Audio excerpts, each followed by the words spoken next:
Magandang araw sa inyong lahat. Ngayon ay may kwento ako para sa inyo tungkol sa isang batang babae na nagngangalang Pina. Ito'y isang kwentong may aral na siguradong magugustuhan ninyo. Sa isang mapayapang baryo, may mag-ina na naninirahan. Si Aling Rosa, isang masipag at mapagmahal na ina. At ang kanyang anak na si Pina.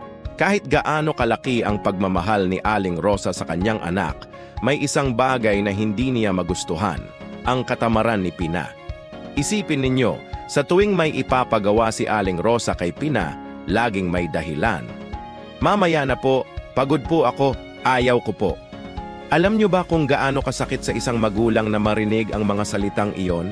Isang araw, habang nagluluto si Aling Rosa ng kanilang hapunan, may importante siyang ipapagawa kay Pina. Anak, pakisilip mo nga kung luto na ang sinaing. Simple lang na gawain, di ba? Ngunit ang sagot ni Pina, Inay, pagod po ako. Bakit hindi na lang kayo ang tumingin? Doon na napuno ang pusong nalulungkot ni Aling Rosa.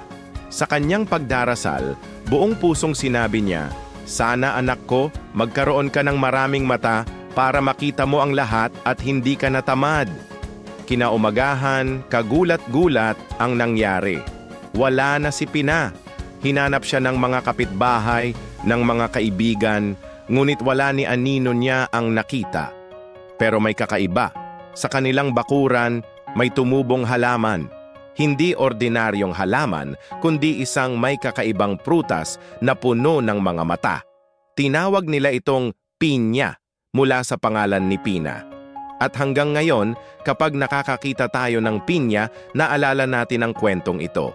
Ang bawat mata sa pinya ay parang paalala sa atin na dapat tayong maging masipag, matulungin at magalang sa ating mga magulang. Mga kaibigan, hindi man totoo ang kwentong ito, pero totoo ang aral nito. Ang pagiging tamad ay walang magandang maidudulot. Ang simpleng opo at pagtutulong sa bahay ay nagbibigay ng malaking kasiyahan sa ating mga magulang. Kaya sa mga batang nakikinig, tandaan ninyo, mahalin at igalang ang inyong mga magulang. Tumulong kayo sa mga gawaing bahay, hindi lang ninyo napapasaya ang inyong mga magulang, natututo din kayo ng mahahalagang aral sa buhay. Salamat sa pakikinig sa kwento ng Pinya. Kung nagustuhan ninyo ito, huwag kalimutang mag-subscribe sa aming channel at i-like ang video na ito. Share nyo rin sa inyong mga kaibigan para matutunan din nila ang aral ng kwentong ito. Hanggang sa muli, mga kaibigan!